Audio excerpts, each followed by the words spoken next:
Boa noite a todos. É um prazer estar com vocês novamente, a gente podendo conversar, né, sobre temas tão interessantes do Evangelho, temas que nos chamam a uma reflexão, temas que fazem com que a gente possa refletir um pouquinho em cada dia, assimilar esses conhecimentos e uma coisa a gente tem bem latente, né? Nós sabemos que muitas vezes nós já lemos e relemos o Evangelho várias vezes, mas parece que a cada vez que a gente vê, a gente descobre uma coisinha nova, descobre uma coisa diferente. E é hoje essa nossa expectativa, né? Hoje a gente tem essa expectativa de que nós possamos descobrir mais alguma coisa que a gente ainda não tenha visto lá no Evangelho, né? Ou, se nós vimos, que a gente talvez não tenha refletido, talvez não tenha notado. Então, vamos lá, vamos tentar, em mais essa oportunidade, fazer com que nós possamos estar muito atentos, muito presentes nisso que nós vamos refletir, né, nessa noite, para que isso possa ficar lá cravado na nossa mente, né? E nós sabemos que é uma coisa, é um tema muito importante, né? E que nós, com certeza, vamos poder absorver bastante coisa com relação a isso. O que nós vamos colocar aqui nessa noite, eu vou ir compartilhando com vocês a tela em alguns momentos aqui, é, é o capítulo 8 do Evangelho segundo o Espiritismo, bem-aventurados os que têm puro o coração. Então, esse Evangelho, para que a gente possa refletir um pouquinho, vamos lá. Bem-aventurados os que têm puro o coração, porque verão a Deus. Poxa, Mateus, quando ele diz isso para a gente, o que ele está querendo dizer, né? Quando a gente para ver lá no Livro dos Espíritos, o que é Deus, vamos tentando definir para a gente poder chegar realmente e destrinchar isso, né? Essa frase tão interessante de Mateus. Então, vamos tentar entender, por exemplo, o que é Deus? Causa primária de todas as coisas, inteligência suprema. Deus está em toda parte, né? Deus está em mim, está em você, Deus está em tudo. Deus, ele é onisciente, onipresente.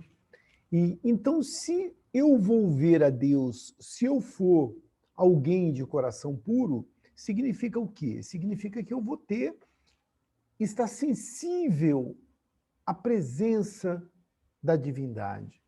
Eu vou notar essa presença da divindade. Mas como assim? Dá para eu não notar? Tá. Porque muitas vezes a gente está tão perdido, tão envolvido com aquilo que acontece no nosso dia a dia, que a gente acaba nem notando a beleza nas coisas onde elas existem. Né? Muitas vezes a gente abre a janela numa noite enluarada e acaba não observando a beleza do firmamento, né? Do céu, das estrelas, da própria lua. Muitas vezes a gente está com pessoas ao nosso lado que a gente ama e nem tem noção de quanto a gente ama, e a gente não está dando valor, porque às vezes nós estamos envolvidos aí com distrações, né? O que são essas distrações? De repente a gente está envolvido lá com o próprio telefone celular, envolvido com bobagens muitas vezes, e deixando de dar atenção para aquele que está ao nosso lado. Ou seja, a presença divina está ali através dessa pessoa que eu amo, a presença divina está ali através, muitas vezes, de algo bonito na natureza. A presença divina está em tudo e muitas vezes eu não estou notando, né? Essa presença divina. Então, poxa, à medida que eu tenho o meu coração mais puro, à medida que eu deixo que o meu coração possa estar mais livre de uma porção de coisas que não são boas, de impurezas, né? Eu passo a observar melhor coisas que muitas vezes eu não observaria. Hoje de manhã eu estava fazendo uma caminhada com a minha esposa e a gente estava falando justamente sobre isso. Muitas ocasiões a gente deixa de compartilhar com pessoas Porque a gente está aí sentado na frente da TV, porque a gente está, muitas vezes, dando mais importância para uma partida de futebol, para um filme, para uma novela, do que para a pessoa que está do nosso lado. Né? Então, o que é ver a Deus? Quando eu olho para o meu filho, eu estou vendo Deus. Quando eu olho para o meu neto, eu estou vendo Deus. Quando eu olho para você, eu estou vendo Deus. Quando eu olho para a natureza, eu estou vendo a Deus. E quando eu olho para mim mesmo, para as minhas imperfeições, para tudo aquilo que eu ainda tenho que aprender, para tudo aquilo que a gente ainda tem que caminhar, a gente também está vendo a Deus. E aí, quando fala aqueles que têm puro coração, o que a gente observa, né? A gente pode observar que quando a gente fala nessa pureza de coração, o que vai ser colocado para a gente aqui, ó? Deixai que venham a minhas criancinhas e não as impeçais, porque o reino dos céus é para os que se lhes assemelham. Digo-vos em verdade que aquele que não receber o reino de Deus como uma criança, nele não entrará. Opa! Quer dizer, então, que o coração puro tem muito a ver com a criança, com a pureza da criança. Bacana. Então, vamos lá. Então, veja bem, nessa passagem, Mateus não fala que a criança, ela já é aquela que tem o coração puro. Ele está dizendo que não, que é aqueles que se assemelham a uma criança. A criança, a gente sabe que ela não tem, muitas vezes, aquele filtro que a gente adquire ao longo da vida. Então, a criança, ela fala aquilo que vem à mente, e ela não vê tanta maldade nas coisas como a gente vê, muitas vezes. Então, esse coração da criança, ele traz para a gente, muitas vezes, esse sentimento de pureza, né? Não que ela seja pura, porque nós sabemos que a criança ela já tem as suas vidas passadas, então aquele espírito que está ali, ele tem já as suas vivências. Mas naquele momento onde ela é criança, ela deixa de mostrar, muitas vezes, esse lado, e mostra sempre uma face de pureza para a gente. E aí você vai me perguntar, mas como que eu poderia, então, ter o coração puro? Como é que a gente consegue chegar a essa pureza de coração? E eu diria para você que é óbvio que não existe uma resposta pronta para isso, mas é através da nossa evolução. Não tem outra forma, através da nossa evolução moral, da nossa evolução espiritual. A pureza de coração está muito ligada à humildade. E eu penso, eu gostaria que você viesse comigo nesse raciocínio, que a humildade, ela não é me dada à toa. A humildade é uma conquista que eu vou ter através da minha evolução espiritual. Eu só vou conseguir ser uma pessoa humilde de verdade à medida que eu vou evoluindo espiritualmente. Por quê? Porque muitas vezes a gente, dentro do pouco que a gente sabe, e se a gente ainda está num estágio de muita ignorância, a gente fica, às vezes, imaginando que já sabe tudo, que já conhece tudo. E eu costumo brincar até que muitas vezes, por exemplo, a gente bate o carro. Vamos pegar lá o motorista novo, só para a gente poder fazer uma analogia. Quando que o motorista novo geralmente bate o carro? Não é quando ele está ali aprendendo a dirigir. Porque quando ele está aprendendo, ele tem, muitas vezes ele fala, eu ainda não estou bacana. Então ele tem medo, não é? Então, como ele tem medo, ele anda devagarinho, ele vai mais moderado, então ele acaba não batendo o carro. Aonde que ele bate o carro? Quando ele fica, ele acha que está craque. Ele fala, agora eu estou craque no volante, já faz 6 meses que eu dirijo, já ando pela cidade inteira. E aí, a hora que ele acha que está bom, ele fica displicente, e aí acontece. Depois que ele bate o carro 1 ou 2 vezes, aí ele sabe que aquilo não depende dele. Ele sabe que a batida depende dele, da sua perícia ou não, mas também depende de outros, porque às vezes eu estou andando direitinho e vem alguém e bate em mim. E aí ele passa a ficar muito mais ligado.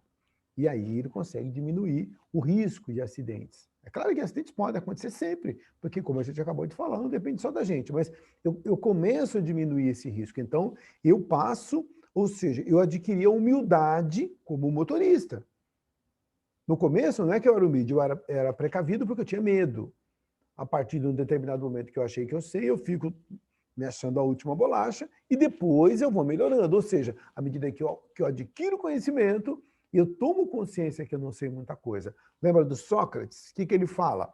Só sei que nada sei. Mas, Sócrates era o cara mais sábio da Grécia, ele não sabia nada? Claro que sabia, mas ele sabia tanto que ele chegou à conclusão de que perto daquilo que há para saber, ele não sabia nada.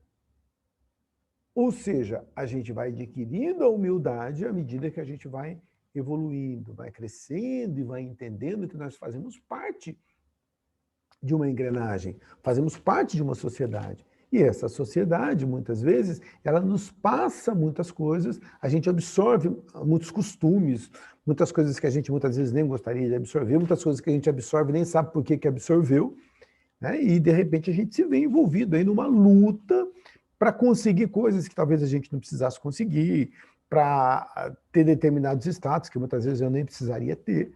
Né? Então, a gente vai se envolvendo com isso. Então, quando ele quer dizer para a gente que a gente deveria ter o coração como uma criança, então Jesus está colocando para a gente dessa maneira, né? Para que a gente possa realmente, através da nossa evolução espiritual, entender o nosso tamanho.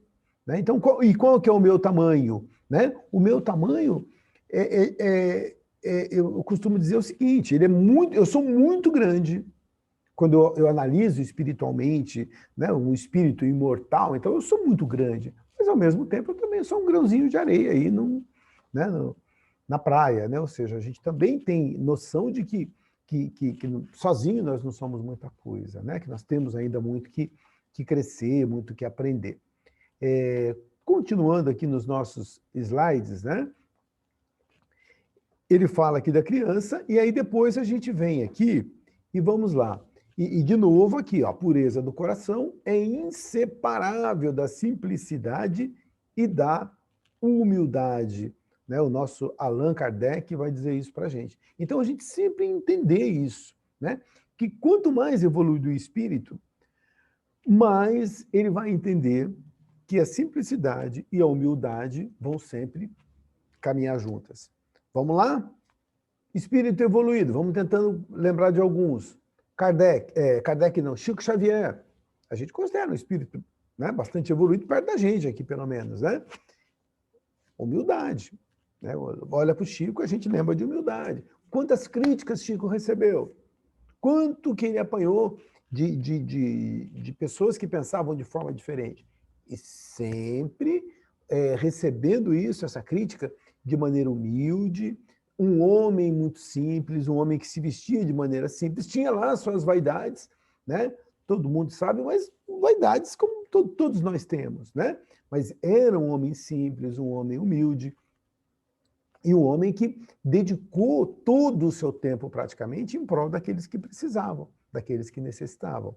Quando eu pego, por exemplo, Madre Teresa, simplicidade e humildade. Quando eu pego Gandhi, simplicidade e humildade. Quando eu pego Jesus, nem se fale.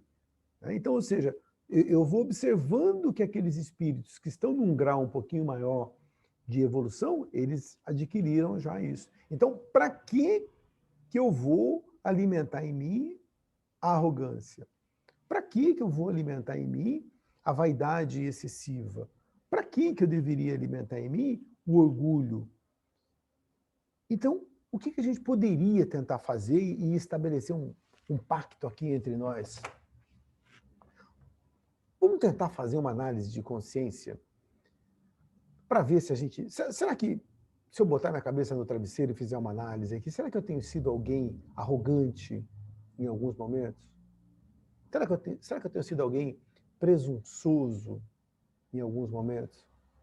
Será que eu tenho sido alguém que será que eu estou me superestimando, achando que eu sou mais do que aquilo que eu realmente sou? Será que eu não estou colocando uma lente de aumento nas minhas virtudes e afastando aí os meus defeitos? Será que eu estou conseguindo fazer uma análise bacana da minha vida? E estou colocando esses princípios que Jesus coloca de um coração puro à frente, lembrando que, mesmo em situações difíceis, a gente deveria tentar levar essa humildade. Hoje, num grupo que eu participo, eu recebi essas mensagenzinhas de texto, e tinha uma mensagem lá do Mário Sérgio Cortella. E o que ele dizia? Que se uma pessoa está carregando uma xícara de café e esbarra em alguém, ela vai fazer o quê? Ela vai derrubar café. Mas por que ela derrubou esse café? Porque ela tinha café na xícara. Se ela tivesse chá, ela ia derrubar chá. Se ela tivesse água, ela ia derrubar água. Ou seja, aquele esbarrão daquela pessoa só fez com que eu jogasse ou derramasse o que eu tenho dentro da xícara. Se eu tenho coisas boas aqui dentro, não é porque eu esbarrei em você que eu vou jogar coisas ruins. Eu vou jogar coisas boas. E eu vou entender que muitas vezes a sua situação, o seu momento, talvez não seja tão bom. É claro que muitas vezes eu também não estou num momento bom. E se eu não estou num momento bom, eu também pode ser que eu derrame coisas ruins. Então vamos tentar fazer com que a nossa xícara tenha coisas boas dentro. E como é que eu faço para que essa minha xícara, que esse meu coração, ele tenha coisas boas dentro? Através da oração, através da prece, através dos bons pensamentos, através daquilo com que eu estou me alimentando. Muitas vezes a gente perde um tempo precioso achando que está se informando, quando, na verdade, está vendo um noticiário sensacionalista. A gente, às vezes, perde um tempo precioso achando que está lendo algo bom, quando, na verdade, está lendo uma obra que está só colocando a gente para baixo. A gente, às vezes, acha que está despendendo um tempo bacana, mas está conversando e falando sobre assuntos que não são edificantes, que não são bons. E isso vai enchendo a nossa xícara de coisas negativas, de coisas ruins. Então não seria importante, não seria interessante que a gente pudesse avaliar como que eu estou me alimentando? O que eu vejo na TV? O que eu ouço no rádio? Eu estou ouvindo, muitas vezes, uma música bacana, ou eu estou ouvindo informação que, na verdade, não é informação. São notícias, muitas vezes, tendenciosas para cá ou para lá, de cunho sensacionalista, e que só fazem com que o meu astral caia ainda mais. Então, é importante a gente fazer uma reflexão, né, para ver, porque se tiver café na minha xícara, a culpa, entre aspas, é minha, ou seja, fui eu que coloquei esse café lá. Se houver chá, fui eu que coloquei esse café lá. Então é importante que a gente pudesse refletir um pouquinho sobre essas coisas aí, e que são muito importantes aí na nossa vida, né, no nosso dia a dia. Vamos lá. Pois que o espírito da criança já viveu, por que não se mostra desde o nascimento tal qual é? Bacana, né? Então, a gente falou aqui que a criança, muitas vezes, ela já tem, quando nasce, ela já teve outras vidas. E por que essa criança, ela vem com essa aparência tão angelical? Porque quando a gente está aqui na Terra, a gente chega, né? A gente vem com essa aparência. Ontem mesmo eu estava com o meu netinho caçula no colo, e que coisa gostosa, dá vontade da gente morder, abraçar, né? Puxa, uma coisa tão pura, tão gostosa, né? Da gente poder compartilhar e estar junto ali. É explicado por André Luiz que nós, quando estamos próximos do reencarne, o que acontece? O espírito, o perispírito, ele começa a ficar, ele tem que se compactando, ele vai se diminuindo, e ele começa a perder a própria consciência de si, para que ele possa entrar nesse processo reencarnatório. E esse processo demora, que isso vai terminar só lá próximo aos 7 anos. Então é algo que não é fácil para o espírito. Você imagina você ter toda a amplidão aí, né, do mundo espiritual e ter que ficar preso aqui nesse corpo físico. Mas, como o espírito sabe que para ele aquilo é bom, ele vai ter que evoluir, então ele acaba tendo que fazer isso como nós fizemos e ainda vamos fazer algumas vezes, né? E aí o que acontece? Quando nós chegamos aqui, então nós chegamos com esse formato de criança. E aí nós temos que reaprender algumas coisas. Por quê? Porque o corpo físico é como se fosse um redutor. Muitas coisas que eu sabia desencarnado, todo o conhecimento que eu tinha, aquilo que estava na minha memória integral, no meu inconsciente, isso aí eu vou esquecer. Então, eu colocado um redutor, que é o cérebro, no caso, e aí a gente vai começar a aprender muitas coisas aqui. E aí, depois, com o tempo, vão surgindo esses conceitos inatos. Por isso que uma criança, depois de um certo tempo, você pega um bebezinho no colo, com 5, 6 meses, ele vai no colo de todo mundo. A hora que ele começa a entender um pouquinho melhor, ele já não vai no colo de todo mundo, ele só quer as pessoas mais próximas. E depois que passa de um determinado tempo, 6, 7 anos, aí ele assume a sua verdadeira personalidade e a gente vai ver realmente quem era aquele bebê, né? Então, à medida que ele vai crescendo. Então, quando ele vem na infância, bem pequenininho, bebê, puxa, que coisa gostosa, né? Então, é ali que os laços entre mãe e filho, entre pai e filho, entre irmãos e aquele bebê que nasceu, eles vão se estreitar. Não tem como a gente não gostar de uma criança, né? Então, ali os laços vão se estreitar e aí a gente vai aprendendo a amar aquela criança. Agora, você imagina se essa criança chega e ela já chegasse com uma aparência mais adulta, se a gente encarnasse com uma aparência mais adulta, e pior, se eu lembrasse quem você foi numa outra vida. Bom, vamos lá. Podia ser muito bacana, porque de repente você foi uma pessoa muito querida, a gente teve experiências muito legais lá no plano espiritual e a gente ia sentar, dar risada, lembrar, olha, naquela vida lá atrás, que a gente morava não sei aonde, a gente fez isso, ia ser muito bacana. Mas a gente sabe que não ia ser sempre assim.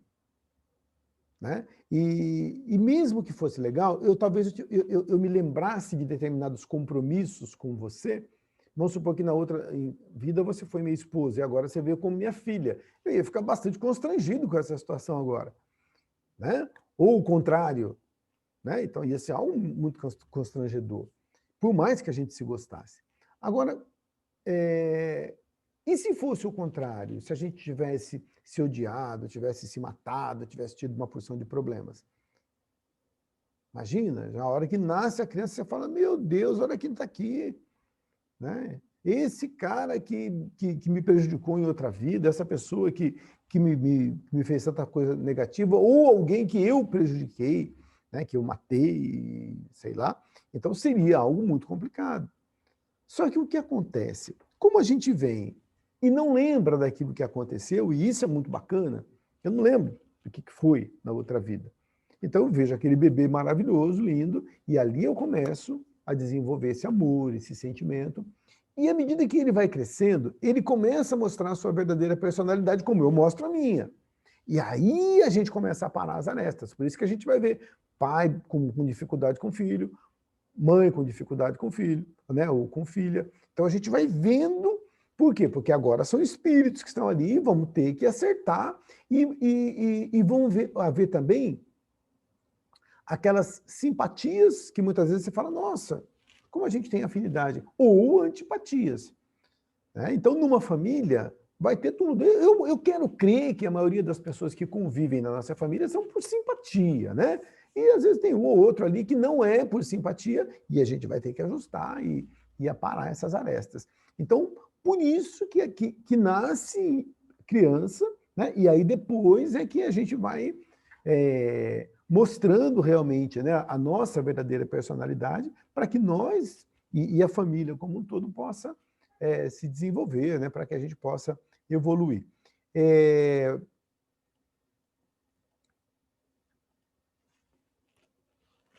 Pecado por pensamentos, adultério.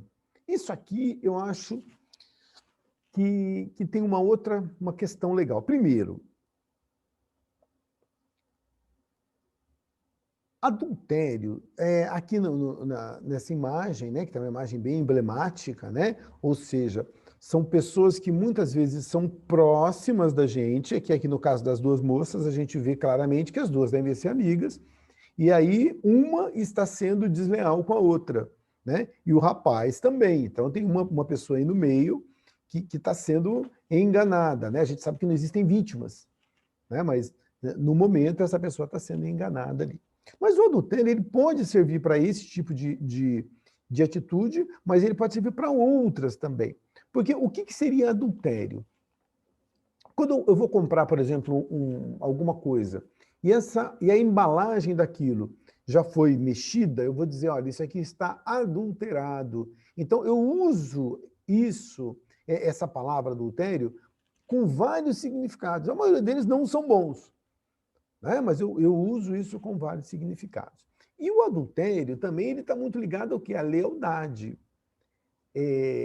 Então, eu poderia ser desleal a um amigo, eu posso ser desleal a uma pessoa que me quer bem, eu posso ser desleal mesmo a uma pessoa que às vezes nem me quer bem, mas que eu não deveria ser desleal com ela naquele momento. Então, essa lealdade que eu tenho que ter para com você, para com as pessoas que trabalham comigo, que convivem comigo, uma lealdade aos meus princípios, uma lealdade a tudo aquilo que me diz respeito. Então, esse é uma questão bacana. Mas olha o tema que bacana. Ele fala assim, ó, pecado por pensamento.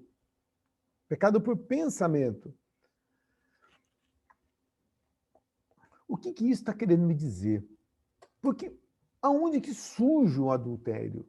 Surge no pensamento. Quando eu pego esse moço e essa menina que estão aqui nessa condição de adúlteros, aonde que começou tudo isso? Começou no pensamento. Num determinado momento, eles se sentiram atraídos. Só que eles poderiam não dar vazão a esse tipo de pensamento. Mas muitas vezes a gente dá vazão para isso. E aí o próximo passo é a atitude. E aí eu posso ter sorte de ser esse rapaz e tentar alguma coisa com essa moça e ela não querer. Opa, aí não teve adultério. Não teve adultério, ele não foi sacramentado. Ou a moça quer e o rapaz não quer. Beleza, ele também não foi sacramentado. Agora, para essa, vamos supor que o rapaz quis e a moça não quis, a moça tem seus méritos, porque ela soube segurar isso. E o rapaz, ele teve mérito? Não teve. Ele não teve mérito nenhum, porque só não aconteceu porque ele não quis. Então ele pode dizer assim, olha, eu não cometi adultério. Sim, você não cometeu adultério porque a moça não quis. Então onde é que está o teu mérito nisso? Não tem mérito nenhum. Opa! Então Jesus falou do pensamento isso, e isso, ele falou isso do pensamento, porque muitas vezes eu posso chegar aqui para você e falar assim, olha, eu estou casado há 20 anos e eu nunca traí minha esposa. Pô, legal, legal. Por que você nunca traiu? Não, porque ninguém nunca quis sair comigo. Eu convidei umas 4, 5 aí ao longo do tempo, mas ninguém topou. Acharam que eu estava muito feio, que eu era muito chato, e ninguém topou sair comigo, mas nunca traí. Então, não tem mérito. Se foi dessa forma, não tem mérito. Porque só não aconteceu porque a outra não quis, senão teria acontecido. Eu tive vontade, muitas vezes, de fazer uma porção de coisas. E só não fiz, eu tive vontade de agredir uma pessoa. Mas por que você não agrediu? Porque o cara estava armado, porque o cara era muito grande. Senão eu poderia me prejudicar. E também não tem mérito, porque você só não fez porque a situação não lhe permitia. É claro isso. Então, quando Jesus coloca a questão do pensamento, eu tenho que entender que quando vem esse pensamento à minha mente, eu tenho que tentar rechaçar ali esse pensamento. E tem uma outra questão. Quando eu pego, por exemplo, um rio, o que pode boiar? De vez em quando alguma coisa boia ali do fundo e vem para a superfície. O que que boia? É o que tem no rio. Não tem como boiar alguma coisa que não estava lá no fundo, que não estava presa lá no fundo. Só vai boiar alguma coisa que estava lá. Então, o que está boiando aqui? O que está vindo à tona de vez em quando? É aquilo que eu tenho lá no meu inconsciente, o que eu tenho guardado dentro da minha mente. Então, esses pensamentos ruins que vêm muitas vezes, são pensamentos que estão lá impregnados. Então, eu tenho que, por isso que fala reforma íntima, porque eu tenho que ir lá dentro e tentando fazer com que esses pensamentos não existam mais.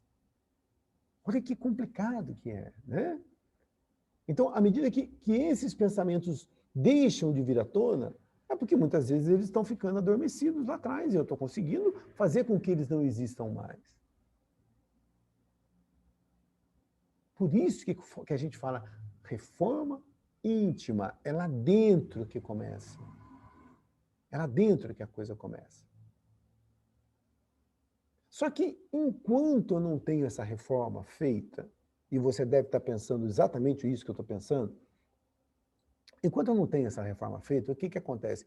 Vão vir pensamentos ruins, vão vir. De repente, pensamentos de cobiça, pensamentos de inveja, pensamentos de desejo, pensamentos de revolta, pensamentos de agressão. E o que que eu tenho que fazer com esse pensamento? É controlar, para que isso não se transforme em atitude. E não alimentar. Porque se eu começo a alimentar esse tipo de pensamento, ele vai virar alguma coisa lá na frente. O rio não está limpo, o rio está sujo. Quando boia, eu tenho que tentar deixar que isso continue lá no fundo. Até que isso se dissolva, até que isso desapareça e não exista mais lá no fundo do rio. À medida que isso não existe mais, significa o quê? Que eu estou me livrando desse tipo de coisa, desse tipo de pensamento. Agora eu te adianto que tem muitas coisas que são inerentes à nossa condição humana. São muitas coisas que, como a gente está encarnado aqui no mundo material, então muitas coisas vão continuar vindo, muitas coisas ainda vão vir à mente. Então o que eu tenho que fazer? Eu tenho que tentar segurar essas coisas para que elas não virem atitudes ali na frente, para que elas não virem atitudes amanhã. Vamos lá. Outra questão que a gente vai colocar aqui, ó. Não cometereis adultério. Eu, porém, vos digo que aquele que houver olhado uma mulher com mau desejo por ela em seu coração, já cometeu adultério. Opa! Exatamente aquilo que eu tinha falado. Então, eu estou olhando, vamos pegar no caso aqui do adultério mesmo, só para ficar mais claro. Eu estou olhando para a vizinha e estou dizendo, olha, eu gostaria de sair com a vizinha. Porque eu estou com esse desejo negativo. Então, eu só não saio se ela não topar. Então, sem méritos. Então, por isso que Jesus coloca. Tá? Então, só para a gente poder fechar isso que a gente já tinha colocado ali atrás. Né? Então, para a gente poder tentar mesmo segurar isso aí. E a gente tem alguns estágios que a gente vai enfrentar. Por exemplo, pensa no mal, vou pegar de baixo para cima. O nosso estágio inicial é aqui, ó. A gente pensa no mal e se compraz. Entendeu? Aquela situação que você fala, eu não queria nem que Deus me ajudasse agora. Eu quero tanto fazer isso que eu vou até esquecer que Deus está perto. Ou seja, eu penso nas coisas que não são boas e acho aquilo bacana. E não quero nem que ninguém tente me demover disso, eu quero fazer e acabou, e acho que aquilo é o único caminho. E se alguém pensa como eu e não faz, eu falo, você é bobo, você está perdendo uma chance, você está perdendo uma oportunidade. Né? Então, esse é um primeiro estágio. O segundo estágio, aqui, ó, pensa no mal e se arrepende. No momento de fraqueza, eu penso em fazer algo ruim. Isso para várias coisas. Tá? E aí eu acabo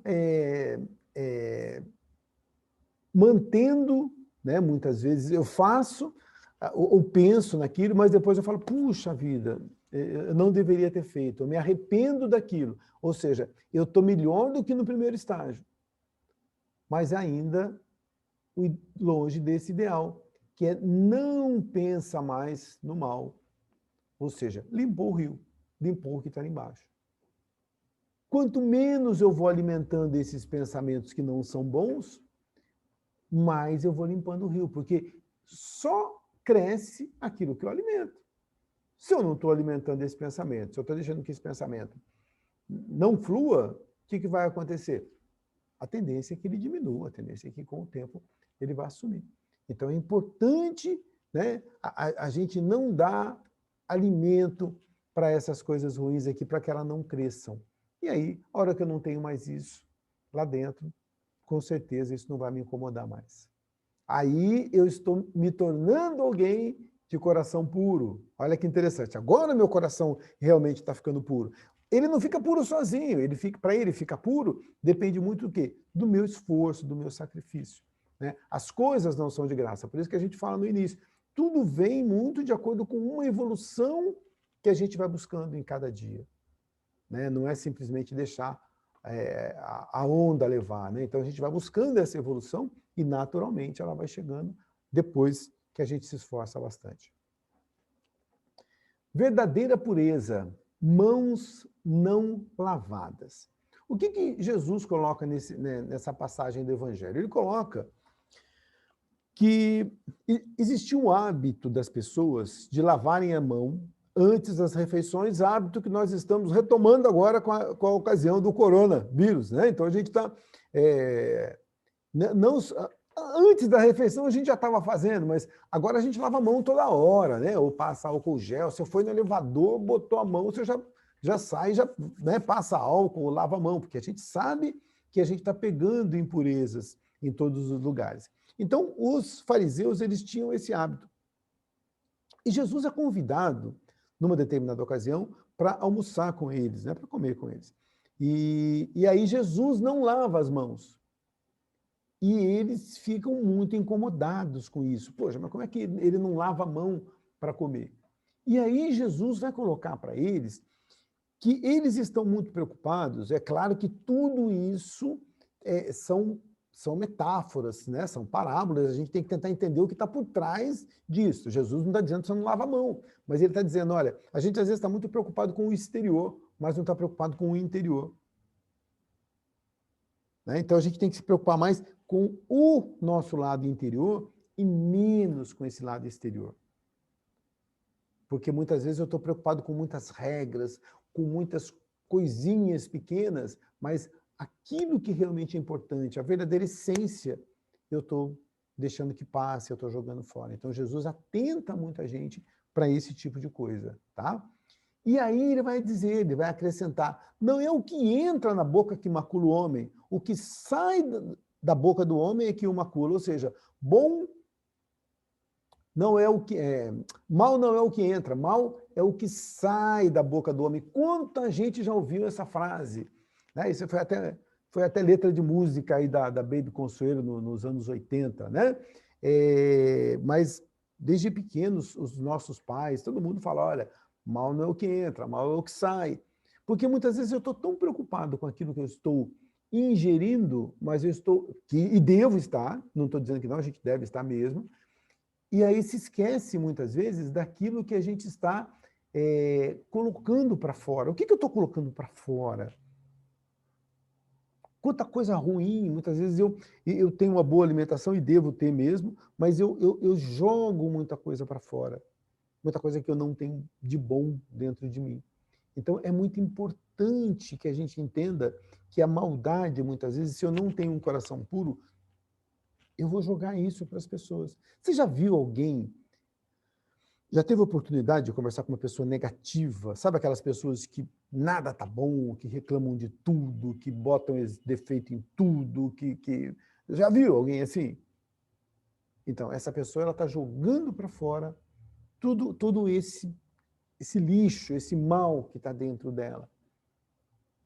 E tem outros que, às vezes, as coisas nem tão boas, né? Mas a pessoa ela está tentando jogar coisas boas vibrações, né, dentro do ambiente onde ela está inserida. Então é importante que a gente sempre se lembre disso, né? Que aquilo que entra é importante, mas aquilo que sai da minha boca é o que tem aqui dentro do meu coração. Quando eu vou conversar com alguém, quando eu vou colocar ideias em algum lugar, o que eu estou falando? Aquilo que está aqui dentro do coração. Não tem como. Não tem como eu ter uma coisa aqui e jogar outra para fora. E um teste que eu acho bacana é aquilo que brota no nosso pensamento quando a gente está sozinho. Porque quando a gente está junto, às vezes a gente, né, ainda tenta botar ali uma máscara, né, o que se chama de persona. Mas muitas vezes quando eu estou sozinho, dirigindo, com a cabeça no travesseiro, sabe, quando a gente deita na cama e ainda não vem o sono, às vezes demora lá 10, 15, 20 minutos para vir o sono, que tipo de pensamento que está vindo? Esse é você. Porque ali não tem fingimento. Entendeu? Não tem fingimento. Não tem máscara. Ali é o que está dentro. Então, vamos tentar nos colocar no papel do observador. Faz de conta que eu estou me observando. E, de repente, vem o pensamento, eu falo, puxa, Carlos, olha o que você está pensando. Olha o que está vindo na tua mente, o que está vindo no teu pensamento. Então, é importante a gente ter esse tipo de raciocínio e entender, né, que se eu estou vendo que não estão vindo coisas boas, vamos tentar matar isso, vamos tentar eliminar esses pensamentos que podem ser ruins. E aqui,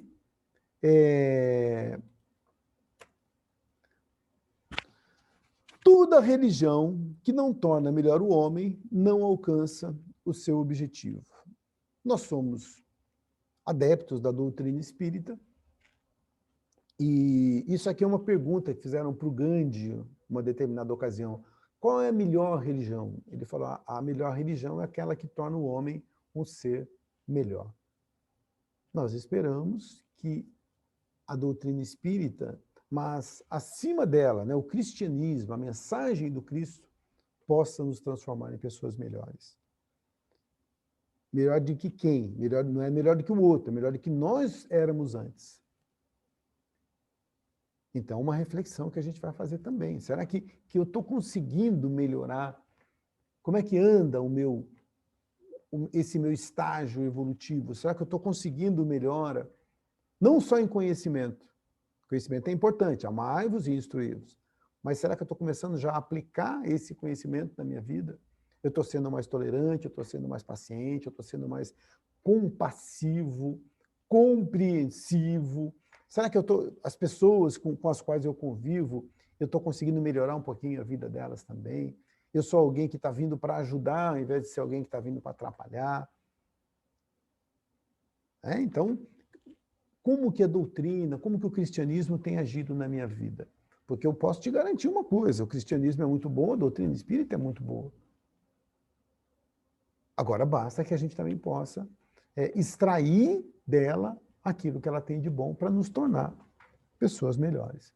E, por fim, o Evangelho vai lembrar para a gente, né, nesse capítulo 8, né? Se a vossa mão é motivo de escândalo, cortai-a. O que é escândalo?